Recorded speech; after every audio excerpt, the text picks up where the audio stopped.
Olá, gente querida, como é que vocês estão? Vocês estão bem? Se inscreva no canal, curta, compartilha, comenta, ok? Existem demônios territoriais?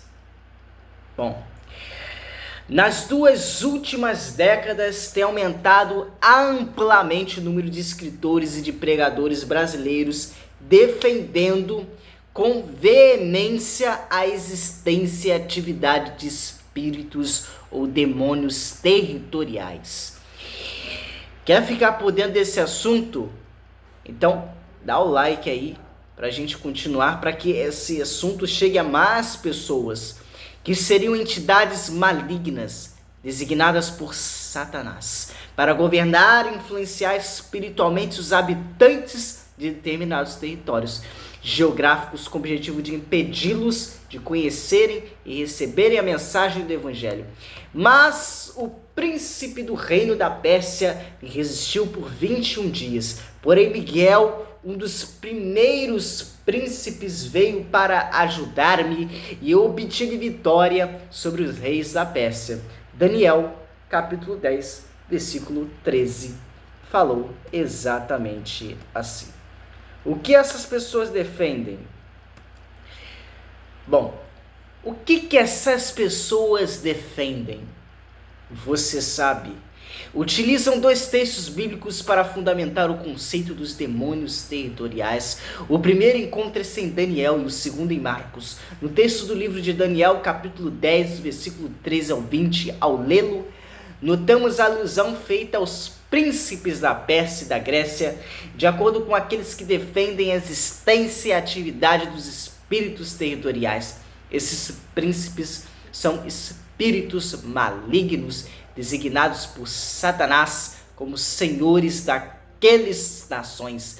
Com base nisso, afirmam que todas as nações do mundo possuem um príncipe maligno para comandá-las. Já o texto de Marcos, capítulo 5, do versículo 10, a segunda passagem bíblica utilizada para defender a existência e a atividade dos demônios territoriais, descreve que os demônios que possuíam o homem gadareno pediram a Jesus para continuar em Gadará e rogava-lhe muito que os não enviassem para fora daquela província. Aqueles que acreditam na existência e atividade de demônios territoriais explicam que se aqueles demônios saíssem daquela região, seriam punidos por invadirem território já ocupado. O que dizer de tudo isso?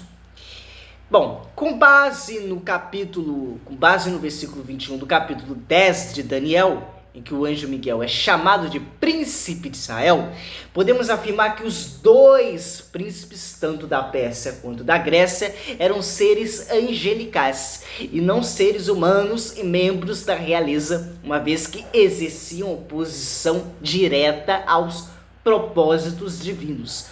É correto declarar que se tratava de seres angelicais decaídos. A natureza da relação dessas entidades espirituais malignas com as nações citadas não é revelada pela narrativa da Bíblia.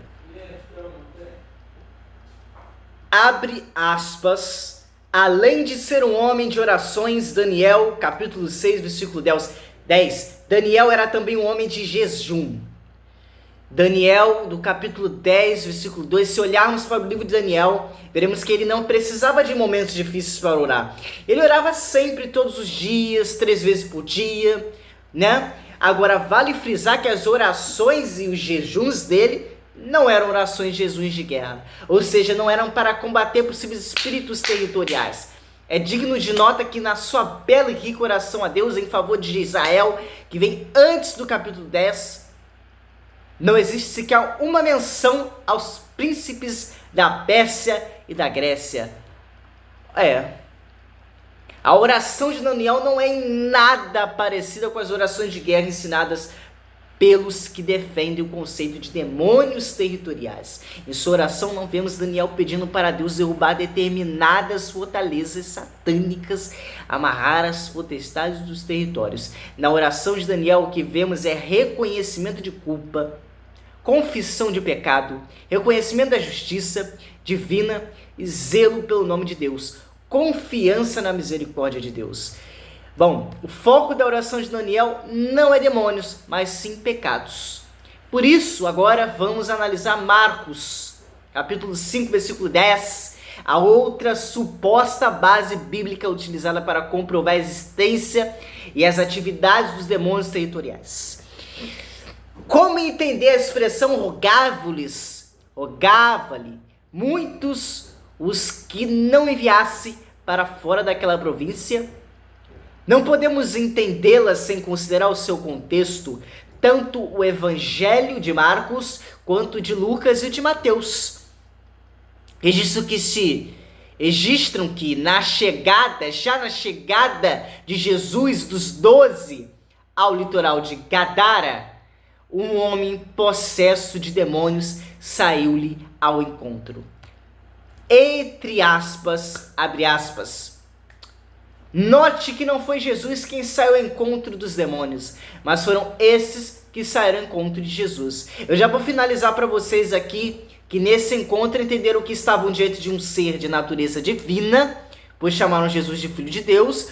Para ele, Jesus não era filho de José, marido de Maria, mas filho de Deus Altíssimo, além de declararem a divindade de Jesus. Aqueles demônios também reconheceram reverentemente a sua autoridade, a sua supremacia. Ao longo do texto temos alguns verbos que mostram isso. E adorou, prostou-se, peço-te, rogaram-lhe, permiti-nos, e fizeram o que fizeram.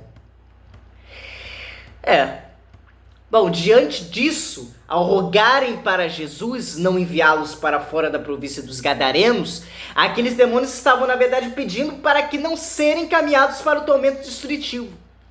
A esse respeito, o Evangelho de Lucas não nos oferece maiores esclarecimentos, contando que eles lhe pediram que não os mandassem para o abismo. Abismo, na linguagem do Apocalipse, está sempre associada a lugar de confinamento, ao aprisionamento de espíritos malignos e não a lugar de destruição. Abismo será o lugar onde a besta, o anticristo, estará antes de aparecer na terra, e será a prisão temporária de Satanás durante o reino milenar de Cristo, o local definitivo do castigo dos seres humanos angelicais perversos. É comparado não a um abismo, mas a um lago de fogo. O diabo que nos enganava foi lançado no lago de fogo e enxofre, onde está a besta, é o falso profeta. De dia e de noite serão atormentados para todo sempre. Isso é claro.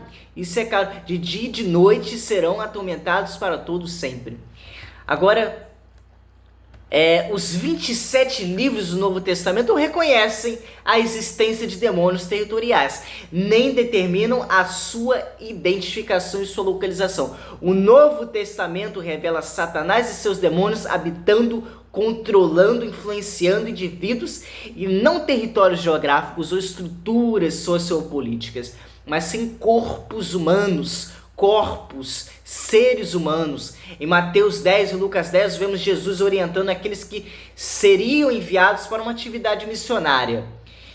Bom, eu estou aqui sendo enviado para uma atividade missionária da Igreja de Jesus Cristo Santos dos Últimos Dias, na ala de ramos, mas é algo que nós estamos preparando, vivendo o que nós podemos fazer. Dentre as inúmeras possibilidades, minuciosas instruções, não encontramos nenhuma relacionada a demônios territoriais. Para finalizar, em suas 3 viagens missionárias, o apóstolo Paulo passou por várias cidades e lugares de territórios infestados pelo ocultismo, tomados pela idolatria. Em tempo algum, porém, vemos fazendo um mapeamento espiritual para descobrir a identidade, a localização dos possíveis demônios territoriais. E em suas 13 cartas não existe sequer uma instrução às igrejas a esse respeito. As cartas de Pedro, de Tiago, de João, de Judas seguem na mesma linha das cartas de Paulo, ou seja, também não dizem nada sobre demônios territoriais.